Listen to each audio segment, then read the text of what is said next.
fair is huge, and it's a really great opportunity for the presidential candidates to come out, really test the waters. The impression in Washington is that Trump's lead here in Iowa is insurmountable, is it?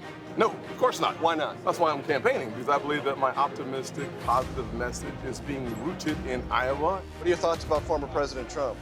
Voted for him last 2 times, but I don't like the way he smashes the other candidates. Hello, I'm Major Garrett, and welcome to a very special edition of America Decides. We are at the Iowa State Fairgrounds.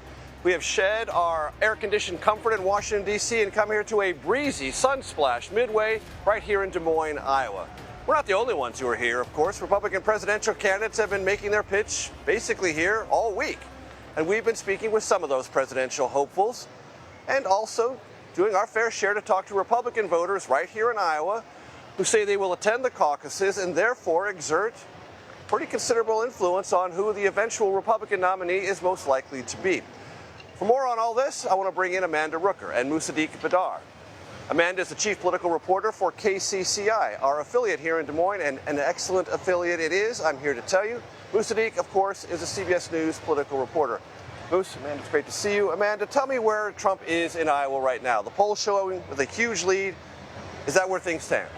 Well, at this point, Major, Donald Trump is the front runner, and for everything that I'm hearing from Iowa Republicans, it's Donald Trump's race to lose in Iowa right now.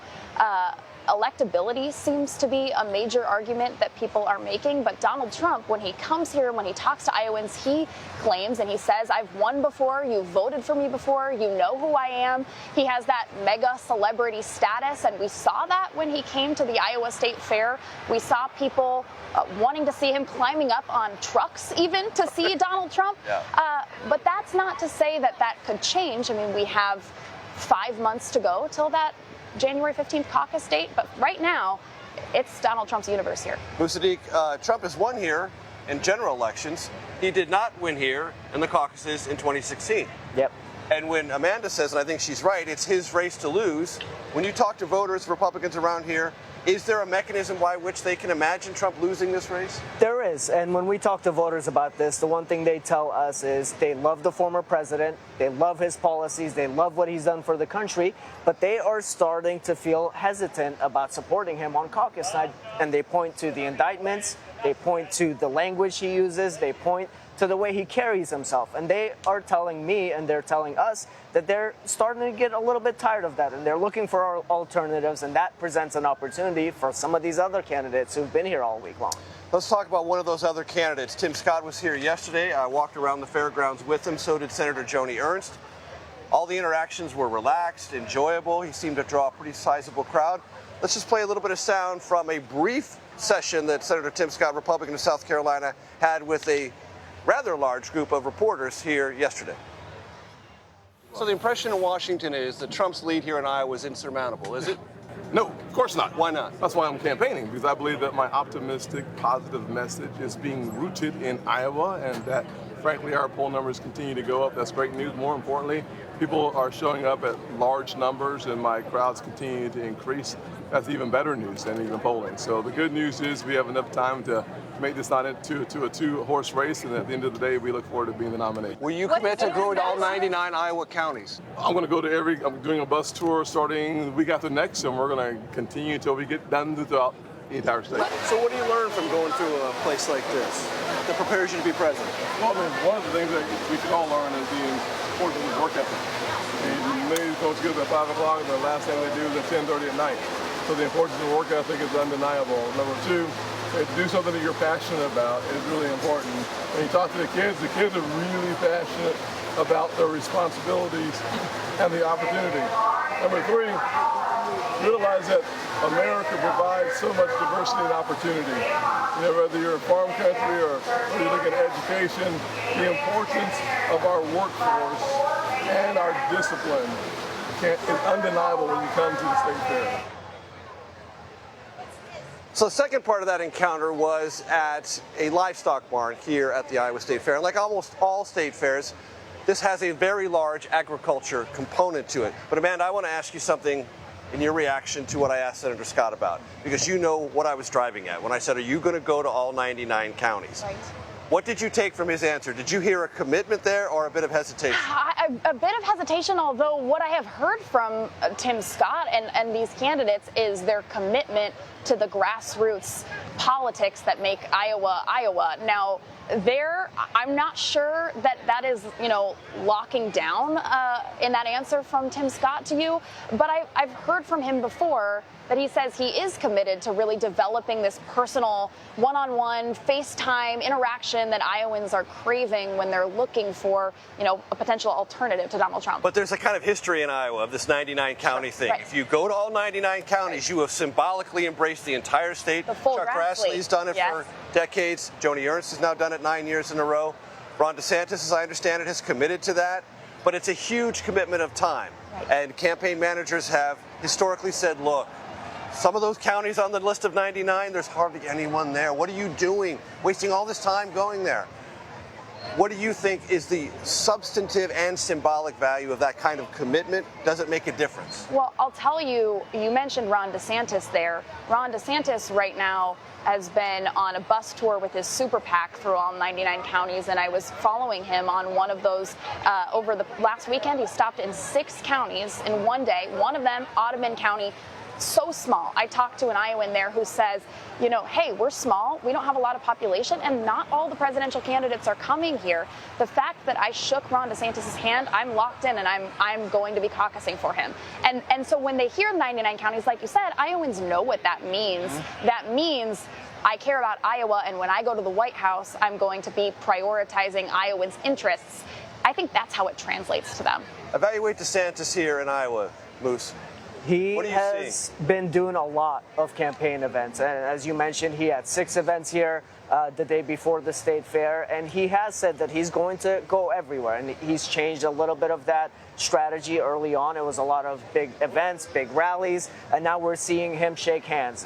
When I see him make stops at these campaign events, he's making sure to go around the room, talk to everybody. He's making sure to take pictures, and that makes a difference. And I don't want you to be a theater critic, but is he getting better at the retail politics, that sort of intimate face-to-face encounter? It's hard to tell. He feels a little bit more comfortable, and he's staying in these rooms a little bit longer. He is making the rounds more and more, and it has to make a difference, right? He has to keep doing this, and when you keep doing something more and more, you start to get better at it. So he is putting in the work. He's visiting all these places, and Iowans are starting to notice. They're starting to take a sense that he's coming here and he's paying attention and he cares about what they want to tell him. I want to play a soundbite from President Trump. He was here Saturday, and as you said, Amanda, drew an enormous crowd. Let's play President Trump's remarks. We stopped in 2020, we stopped in 2016. This blows it away. We set a record for people today, and you're very special. You're very special to me. And we are going to take care of our country. We're going to take care of Iowa, and you're going to be proud of our country again. So big crowds, right? I mean, it was Absolutely. legit. I mean, state fairs are crowded, right? Yes, especially on weekends. When I was there following him, it was as far as the eye could see. I mean, the Grand Concourse, it was shoulder to shoulder. Usually you can kind of navigate a state fair a little bit. You could not. I mean, people were rubbing shoulders. And people that I talked to, too, that were here to see him, a lot of them told me they got here when the state fair opened. They got in a line, sometimes 30 people deep, just to hear a glimpse of what he had to say inside kind of a restaurant he turned into an auditorium. Of course, he didn't do kind of the mainstay fair things. He did the typical Trump fanfare. I'm going to do my own thing. Fair to say a bigger crowd than anyone has drawn by far. Oh, so here's something that is hard to say. You heard him say there, record-breaking crowds. He always says that, though. Typical Trump talk, right? I mean, there is no definitive record. I have some experience with this lady. Right. Something we've never heard from him before. Not true. But I will say, from what I have seen of the other candidates and the crowds that they have drawn, this absolutely overshadowed the candidates that were at the fair that day, at least when Trump was here. And yet, yesterday, talking to Iowans who told me they're Republicans, intend to participate in the caucuses. The word you used, Moose, hesitation, is what I heard. I want to play a couple of sound bites from some of those encounters here yesterday at the midway of the Iowa State Fair. There's no doubt he's been mistreated by the left. I mean, they've targeted him all the way, and it hasn't been fair. But I think it's time for something new. We could use some of his ideas, but not quite so, exciting. I don't know what word I want to use there, but we got to tone it down just a little bit. Tone it down just a little bit. That's really not the Trumpian way now, is it? And I will say, Amanda, I heard that not once, not twice, but at least a half a dozen times. Some variation of, like him, good policies, remember that 4 years well, wish we could go back to that, and then this kind of breath. But I'm not sure, A, he can win, I'm not sure I'm comfortable with him anymore.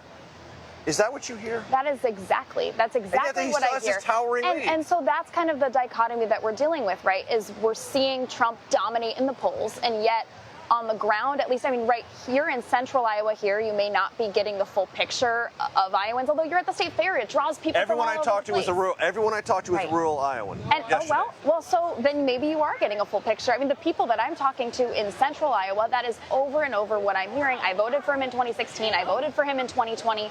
But I'm just not sure that he can actually win in the general election, or I'm not sure that he really has my best interests at heart. He's maybe distracted. But I also wonder, I think a lot of Iowans may not know who the right alternative is to Donald Trump. And there is some hesitancy of, so I'm still weighing my options, or I'm still looking at who I think would be the best candidate to win. But there is this anecdotal hesitancy, I think is the exact word that I'm hearing over and over from Iowa Republicans here. So I want to play some sound from Nikki Haley, former U.S. ambassador to the United Nations in the Trump administration, former South Carolina governor. You'll see her talking to Kim Reynolds, the governor of Iowa, in these fair-side chats that the governor's been holding. Let's listen to Nikki Haley. Republicans have lost the last 7 out of 8 popular votes for president. That is nothing to be proud of.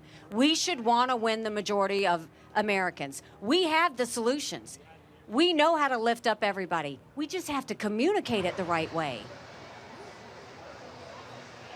Communicate it the right way. Oh, yes. Every political party, every political figure I've ever covered who's in a moment of distress always says, it's not me, it's the way it's being communicated. That's the problem. It's always communication. So let's talk about communication and Nikki Haley. Moose, how's she doing in Iowa? Does that particular point of view, we've lost 7 of the last 8 popular votes, resonate? Is she gaining any traction? Well, Iowans are really worried about picking a nominee that's going to be able to beat President Joe Biden in November. We hear that a lot. They want somebody who's electable. Ambassador Nikki Haley, former UN Ambassador Nikki Haley, has been here a ton. She started her first trip here in February, and she came back a lot. And as she was walking the fairgrounds with Senator Joni Ernst, there were people coming up to her, shaking hands. Good encounters. Good encounters, mostly positive. There was not a lot of negative stuff. But I will say, at the same time, there were more people coming up saying hi to Senator Joni Ernst than there were saying hi to Nikki Haley. So that tells you something there. Booth Sadiq Badar, Amanda Rooker, stay by. You're going to come back for segment We'll be 3 right or whatever the number is. Thank you. It's hard for me to keep track of numbers here on live television. Anyway, Donald Trump, as we've said, he's leading the polls. Here, he's leading nationally. But as I also discussed, talked to a lot of voters here, and they're not all sold on Trump, at least not as a surefire nominee in 2024. So next, we're going to speak with a very prominent Iowa Republican who's involved deeply in the evangelical community to talk about that particular constituency, how large they will be in the Iowa caucuses, and a lot of other key details next. You're streaming America Decides. I think we need somebody new, and I want somebody that can win, of course. I like Trump a lot, but there's a lot of mess going on. Right now, I think I would be headed in a direction other than Trump.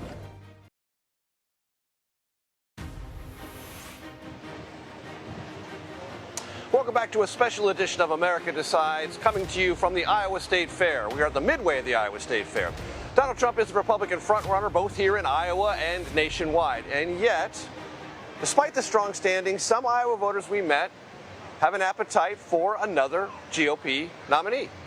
I want to bring in Bob Vanderplatz, who is a really important voice in Iowa Republican politics. He is deeply embedded in the evangelical community here in Iowa, knows it well. Those are the ins and outs and inner workings of politics. So, Bob, thank you so much for joining me. I appreciate it very much. Thank you for having me. So let's give my audience just a sense of the evangelical vote in Iowa. How large is it? What percentage do you imagine it will make up of the caucus attendees come January 2024? Well, it's a very important lane for the Iowa caucuses. Our best estimate would be about 63% of the Iowa caucuses will be an evangelical-based vote. 2016, when Trump was supposed to win by 5 and Cruz won by 4, a 9-point swing, in large part there was a surge of evangelical voters. 50,000 new evangelical voters turned out to the Iowa caucuses in 2016. So it's a very important lane. And how would you say they are assessing this race right now? I would say they're exceptionally wide open. First of all, with the former president, they're very thankful for a lot of things he did. From a vibrant economy, moving the embassy to Jerusalem, standing up for the sanctity of human life, the appointment of 3 justices. But that being said, I think they really believe he presents the highest hurdle of winning in 2024. So therefore, they're looking at DeSantis, Ramaswamy, Nikki Haley, Tim Scott, Mike Pence. It's a good field, and they're kicking the tires right now. That's what they do in August prior to the caucuses. When they ask you what you believe, what do you tell them? I tell them, first of all, I'm a friend to the former president, been a friend to him for over a decade, and I just really believe that America's at the point where they want to turn the page. Turn the page not just on Joe Biden, but they want to go to the next generational leader, somebody with a vision for the future versus a complaint about the past. And so therefore, we're very wide open, too, of taking a look at who could be that standard bearer who could not only win the nomination, but win the general as well. What is former President Trump's biggest flaw in your eyes and in the eyes of evangelical Christians here in Iowa? I would say his biggest flaw, his biggest hurdle is that there's just an exhaustion level of saying whether it's 1 indictment, 2 indictments, 3 indictments, 4 indictments, this constant cloud, whether it's the election of 2020 or some other thing that keeps it popping up. They really want to be focused on the future of America versus constantly debating this stuff. So I think that's where they're saying, let's turn the page. Let's go to that next generational leader who excites us about a vision for America. Do you intend to endorse in this race, and if so, when? You know, I do plan on endorsing, and I always say I'd like to stay out of it, but that's not my nature. So I've endorsed in the last 3. I would say somewhere between Thanksgiving and Christmas is probably where I will try to weigh in. All of our events will be done by then. I have a front row seat, and I think part of leadership is letting your followers know, what did you assess? You know, what do you see? You have an event in November that's going to be pretty important, will it not? Well, yes, the event in November. We just had one in July, the Leadership Summit. Everyone came here, almost everyone. Except for the former president. 2,200 evangelical voters, 150 media outlet, and now we're going to have the Presidential Family Forum the weekend prior to Thanksgiving. We'll gather the candidates around the Thanksgiving table. This isn't about bashing each other at the Thanksgiving table. It's about discussing the future of the country collectively, and then we're going to try to assess who's best prepared at this time to lead. You know as well as I do, Bob, the tea leaf readers in Washington believe you're all in for DeSantis. Sure they do. And the reason they think I'm all in for DeSantis is that right now DeSantis is probably the clear front runner to be the alternative to Trump. What I have said is we need to find an alternative that we can gather around that will unite the party. So if that's DeSantis in August, the question is going to be, is that DeSantis in November? I think Vivek Ramaswamy would say he believes he's got a shot. I think Nikki Haley would say, Tim Scott, Mike Pence would all say, no, they have a case to be made. And I try to read our followers, our supporters, our base before I weigh in on endorsement. Who's really energizing them? And there are 2 schools of thought about Ron DeSantis. One, he got off to a terrible start, and that terrible start is fatal. The other is he got off to a bad start, campaigns can rebound, and he is building a ground game in Iowa. Which one do you think is more closely aligned to the truth? I believe Governor DeSantis has come out with a very solid start. Matter of fact, really? I do. And I think it would have been a problem had he ascended right away and peaked. I don't know if he could have sustained it. What he needs to do now is grind this thing out. The 99 counties that he's going to be doing, building that grassroots organization, announcing 99 county chairs, announcing key endorsements. He needs to be built for last. The grind will serve him well long term. And right now, he's got a lot to rest on with all the results he's done in Florida as governor, in particular, turning it from a toss-up state to winning overwhelmingly in 2022. Joni Ernst told me yesterday, the Republican senator here, that she believes Trump will win Iowa. I don't believe that to be the case. Here's what I believe. I believe Trump has got 25 to 30, maybe 35% of support that's going to go for him. The accounting teacher in me says that means he's got 65% or 75% looking for an alternative to him. If there's a leader that can coalesce that support, I think Trump is tailor-made to get defeated here. And I think that's how crucial Iowa is this go-around. If Trump gets beat here, I think it's game on of a nomination. If Trump wins here, I think he runs the table to the nomination. Evaluate Trump's spat with the sitting governor, Kim Reynolds. Not helpful at all. Matter of fact, I'm not sure why he would do that. And he's not only done it once, questioning her loyalty, but then coming to the state fair here last week, Saturday, and not sitting down for a fair side chat. Governor Reynolds is the most popular governor in my lifetime in the state of Iowa. They love her. She wants to make it an open, fair playing field for all. But said she's not going to endorse, right. And Trump has said that's an act of disloyalty. Yeah. However, if she gets in and endorses somebody other than Trump, that is not beneficial to Trump. That could have a galvanizing effect. Huge galvanizing effect. I think she is the best suited politician to really put a thumb on the scale if she chooses to do that. You talked about your accounting background. Let's do the math. I did the math in 2016. Everyone did it. Yeah. 30 to 35%, then you have the 65%. But if you divide 65 by 7, Trump wins. Exactly. And so what it is that there needs to be a coalescing, there's no doubt. When does that need to happen? I think it needs to happen early. But I think a candidate with these type of numbers available, 65 to 75%, if they show they're the ones to coalesce, I think you could see them coalesce 40+% in the Iowa caucuses. And I think would give a message to the other candidates and the rest of the country who's the clear alternative to Trump. Before I let you go, when your members tell you that they are exhausted, what does that really mean? I think it really means the name calling. From Trump. From Trump, the constant, under this cloud of investigation for everything. Some of them, that they would say, that makes me more loyal to the president. But for those who are exhausted by it, they just want good, principled leadership for this country that's bold and courageous. That's what they're looking for. Anyone who we haven't talked about that is doing surprisingly well in your from your vantage point? First of all, we have a good field. Nikki Haley, Mike Pence, Tim Scott.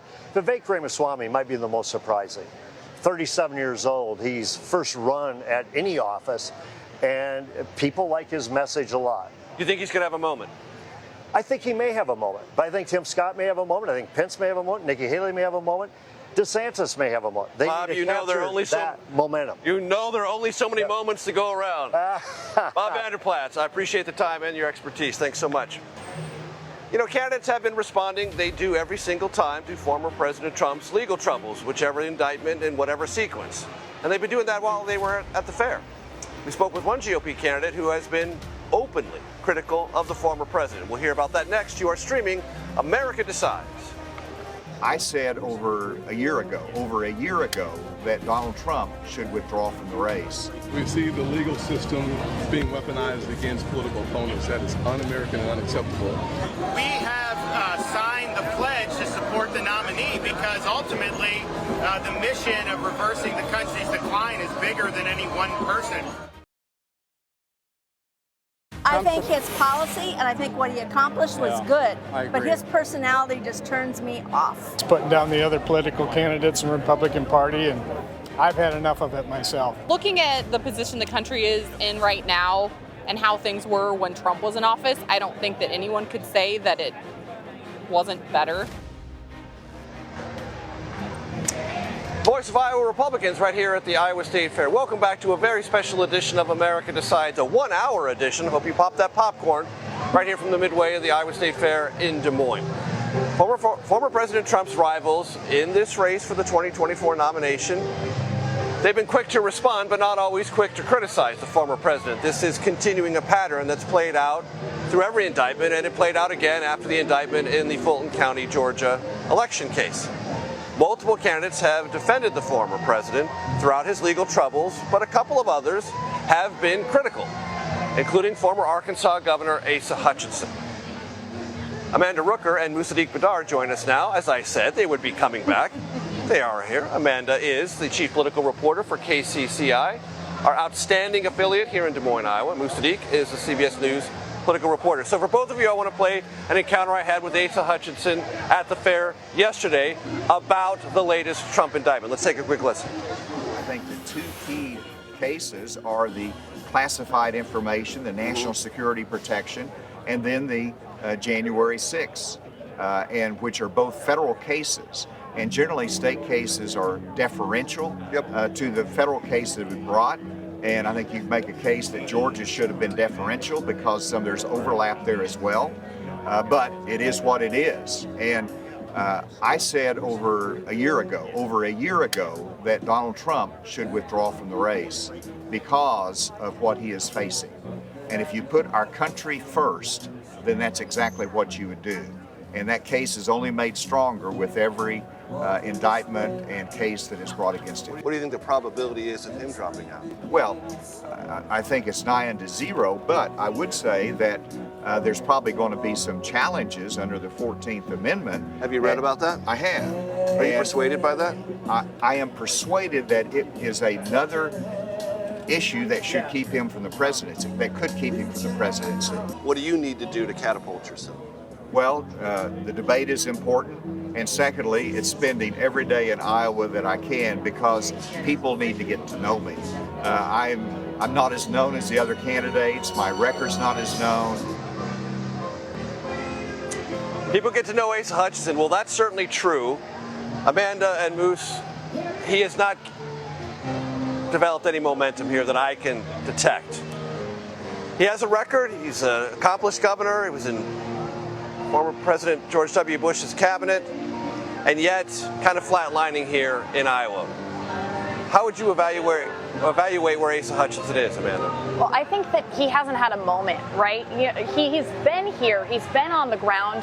I've watched him walk into diners, do that grassroots Iowa campaigning, but he hasn't had kind of a breakout moment at an event or with people that grabs the headlines and gets people talking. Although he is one of the only candidates to really be talking so harshly condemning Donald Trump, that even hasn't been enough to really given the momentum to jump to the top of the headlines. And Moose Sadiq, that is the problem. Yeah. And that's the political calculus every Republican is going through. What do? You attack the president, and if you do so, does it look like you're amplifying Democratic criticism? Does that land well or not? And what do you do? How do you balance these two things? It's hard for a lot of these candidates to balance that, and we've seen them try to make that tiptoe that line. You just had Bob Vanderplaats on at his event, at the Family Leader event. Former Congressman Will Hurd said that the president, Donald Trump, is running to stay out of prison, and he was booed off stage. And so it's tough for them to not just on the indictments, but on other policy issues, draw differences. Vivek Ramaswamy has been attempting this, and at his Fair Side chat, he said he wants to build on a lot of the stuff that the former president started on. And so it's going to be interesting to see how they criticize the former president, not just on the legal issues, but on policy and things that they want to build on. And a lot of them are not having success so far. Amanda, while I have you, I want to ask you about Vivek Ramaswamy, because Bob Vanderplaats said he's probably the surprise Republican so far. What are you hearing? He is. When I talk to Iowans, I say, if they say I'm not looking at Donald Trump, or even if they say I'm looking at Donald Trump, they say my number 2, my number 3 are either Vivek Ramaswamy, Tim Scott, or Ron DeSantis are the 3 names I consistently hear. 4 months ago, that would not have been true. Nobody would have said Vivek Ramaswamy. Oh, absolutely. He was the name that, was maybe among the bottom of the list of people. Who is that? He's not in politics. Right. I've never heard of him before. People may not be able to, cite where, who he is or what he's done, but they certainly like his message. Mm-hmm. And Moose, is that consistent with what you've heard and seen? It is, and we're hearing his name come up more and more, and like you said, sometimes people can't even pronounce his name, but they say, I like that guy, he speaks a lot of truth, and he speaks very eloquently and well. And so the other thing he's doing, going to a lot of places. Every time candidates come to Iowa, he's doing 6, 7 events. He is going all over the state, and that's going to make a difference. Another thing, he's met with people, key influential Iowans, Governor Reynolds, even to talk about how do I message well to Iowans and how do I connect with them. And the Iowans that I talked to say he's really positive. He has a clear message. He wears a hat that says truth on the top. And I know what he stands for. He stands for patriotism, and they like that. But I don't know if they like that enough to topple some of the other names that they know of. To topple a DeSantis, Sure. to topple a Tim Scott, Right. to topple a Nikki Haley. All of this still has yet to gel. Right. It's still a kind of a free-floating mass of questions, pitches from politicians, and big decisions on the minds of Iowa voters. Sadiq Badar, Amanda Rooker, thank you so very much. I don't know if you can hear in the background, it's the Traveling America Decides Orchestra that showed up here at the Iowa State Fair. Hope you've enjoyed that musical interlude. It's not just presidential hopefuls, of course, descending on Iowa State Fair. State leaders are also getting here, and we have one kind of a state leader at the federal level. My conversation with Iowa Republican Senator Joni Ernst is next. You're streaming America Decides. He was a good president, but I just don't like all the negativity around him right now. So in Washington, people write stories about Trump fatigue or Trump exhaustion. Would you put yourself in that category? Yeah, somewhat. Yeah. You're not, but it doesn't sound like you're totally exhausted. You're just slightly exhausted. Right.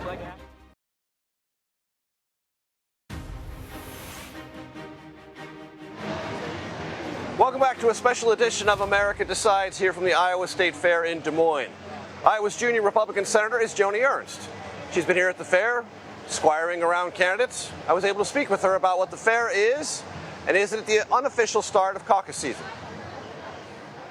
I would say my roast and ride in June was the start of caucus season. How big is the fair, though? The fair is huge, and it's a really great opportunity for the presidential candidates to come out, really test the waters, work on their messaging with these Iowa voters, because they're going to be asked a lot of very hard questions while they're here at the fair. But yes, this really is when things start speeding up, and it is full speed ahead to caucuses. From now until the caucus. From now until caucuses. And I've met folks from all over Iowa, so this is not just Des Moines people. This is folks from all over the state. This is really a very wide open place for candidates to find Iowans from all over the state. It is, absolutely. The sentiment in D.C. is this race is over. Trump has a huge lead and he's not going to lose it. Is that your sense? I would not say that at all. I just had a conversation under the umbrella at the picnic table here with a family, and they were talking about, hey, all these candidates, what's your feeling? So they didn't mention the former president at all. I would say that he is polling very well. He has his base. Obviously, he's got a big lead, but we've got many months to go. So we want to hear what the candidates have to say. That's why I don't endorse. I welcome all of those candidates into the state of Iowa, because people are interested in hearing their message. Your reaction to the indictment yesterday in Fulton County? I think Iowans are becoming very desensitized to all of these indictments. And I do my county tours, I do town halls at those county tours, and a lot of Iowans are coming back and they're like, what's the deal? They're saying there's one system of justice for President Trump and there's another system of justice for Joe Biden. So they see a disparity there. And so they have gotten to a point now where all they see is the judicial system going after President Trump. They've seen other people in the past that have done very similar, if not the same, types of actions and have gotten away with it. So it's telling. But there is no one else who has January 6th. No, but if you take a look at all of the folks that have denied elections, you take this latest indictment in Georgia, you replace the name Donald Trump and you slide in Stacey Abrams, it's probably very similar. So there are a lot of people that are just really angry about this. And the angrier they get about it, the more they want to support Donald Trump. And yet I have encountered people here today who, when I ask them, and I try not to put words in their mouth, what they think about the idea of either Trump exhaustion or Trump fatigue, they kind of nod a little bit. Well, I think that's why everybody wants to hear a message from everybody. Do you sense that? I sense frustration is what I sense. With him or with everything around him? With the entire process. So having other candidates come in, share their message, Iowans have that opportunity to decide who they want to support. So again, staying neutral in it, I want to let the Iowa voters make that decision. So President Trump has visited, many of these other candidates are visiting. Everyone has the opportunity to go out and listen to them and see, okay, who's the right person to take the nation forward. Do me a favor, evaluate the former president's comments about Governor Reynolds. I love Kim Reynolds. I love her. I think she is one of the most fantastic governors, if not the best governor in the United States of America today. She is a dear friend, and of course, anyone who says something about the governor is going to have my ire. So she is an incredible person. She has led our economy, school choice efforts, you name it. Kim Reynolds has been at the forefront of all that. Unwise of the former president to take after her? I think that was a slip up on his part. Kim is beloved by so many Iowans here, and she is a phenomenal leader. So Mike Huckabee didn't become the Republican nominee. Rick Santorum did not become the Republican nominee. Ted Cruz did not become the nominee. All won Iowa. Will Iowa matter more in 2024 than the previous times? Iowa always matters because we always have such a large field at the beginning of the caucus season. Because we are first in the nation caucus, we have the opportunity to highlight those candidates, and then the field will start to narrow. The beauty about Iowa is that people are well educated on the issues here, and it really is a low-cost state when it comes to getting your message out. And so you do have some of those lesser-known candidates that are able to get a little bit of fame and get their message out, and it's important. So I encourage everybody to come to Iowa, share your message, get your start here. You walked around with Tim Scott today. Tell me what you observed and what you absorbed watching his interaction here at the fair. Okay, the entire time I was with Tim Scott, I didn't hear a single negative comment from the bystanders. He was actively engaging with all of the folks along the streets, in the cattle barns, you name it. He was engaging with everyone, and they were engaging right back. Finish this sentence for me. Donald Trump loses Iowa and that's a big surprise. Yes. Please continue. Please continue. The ramifications of that would be? I still think that I don't see that happening. You don't? I still think he has a very strong base here in Iowa. But I think that you have other candidates that will also perform exceptionally well. All right, finish this here sentence. In Iowa. Donald Trump wins Iowa and you see a number of other Republican candidates that will start to narrow down, but we will still have a number, probably about 4 or 5 really top contenders that will continue to make their breakthrough. The point of that last question was several people here who are experienced in Republican politics and caucusing in Iowa have told me if he wins, it's over. The nomination's his. Because there won't be a break on it. There won't be a break in New Hampshire. There won't be a break in South Carolina. And it will be a run to the end. I don't know other states as well as Iowa. I think that the former president will perform very well. But I think you are going to have strong showings, though. I mean, just by seeing the reaction that Tim Scott has had, that Ron DeSantis had the other day, Nikki Haley. It's still a competitive place. It's still competitive. And I think it's really important. You'll see those folks probably finish in the top 4. Next, I take you through my journey eating across the Iowa State Fair. You are streaming America Decides. What's your favorite part about the fair? Food. What are you excited to try today? So far, I've had the curly fries, but I think I'm going to have the Iowa Twinkie. Why'd you come out here today? For cotton candy, corn dogs.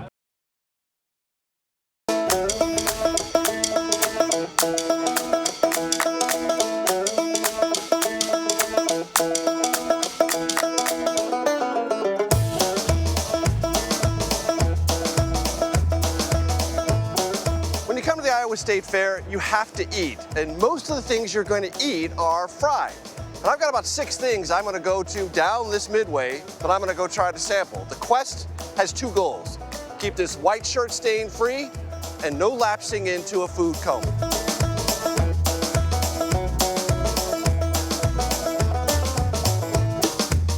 veggie table, I think we'll pass. So what's in the grinder bowl?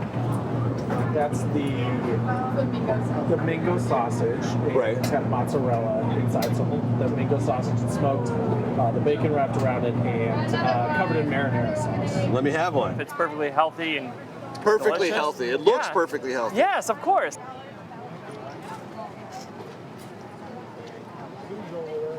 Oh yeah. Oh yeah. Not messy at all. No, that's Yeah, great. see, you're a pro. That is great. Next up, State Fair Classic, the corn dog. Hey there. Footlong corn dog, please. There we go. There we go.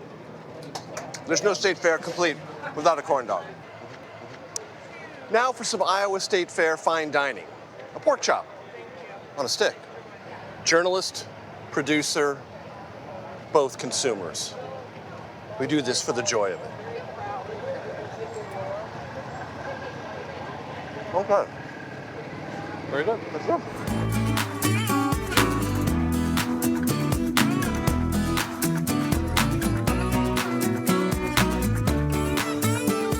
Major, any thoughts going into this one?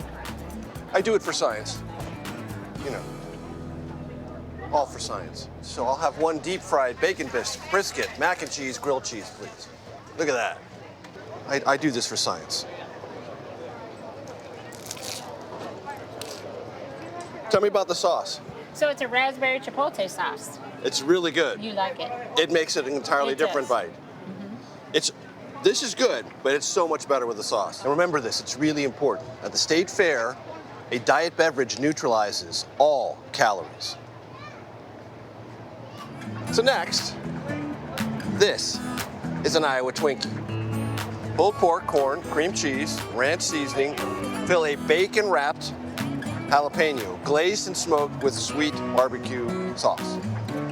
Iowa Twinkie, not a dessert item. Here we go.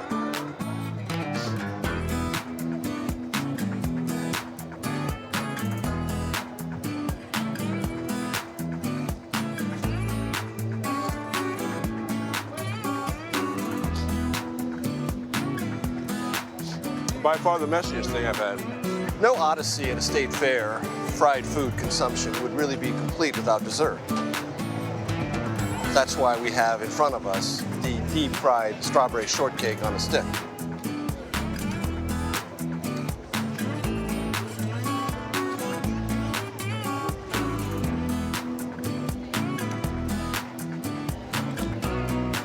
I was expecting a little bit more strawberry shortcake flavor. First things first, look at the shirt. Stainless, absolutely stainless, okay? Second thing, I am not lapsing into a food coma, but I do need a nap. Fortunately, RJ is here with me, and he's got to help. He's got something for me, right? Yes, sir, I sure do. Lay down right here. Don't worry about that food coma. I'm going to do it on your back now for me. Ah, okay. Well, he's already out. I guess, okay, there'll be cash and credit. That was fun. Congratulations to Joni Bell. She made that epic sandwich which won first place here in the new food at the Iowa State Fair. That does it for this very special edition of America Decides from the aforementioned Iowa State Fair. You are streaming CBS News.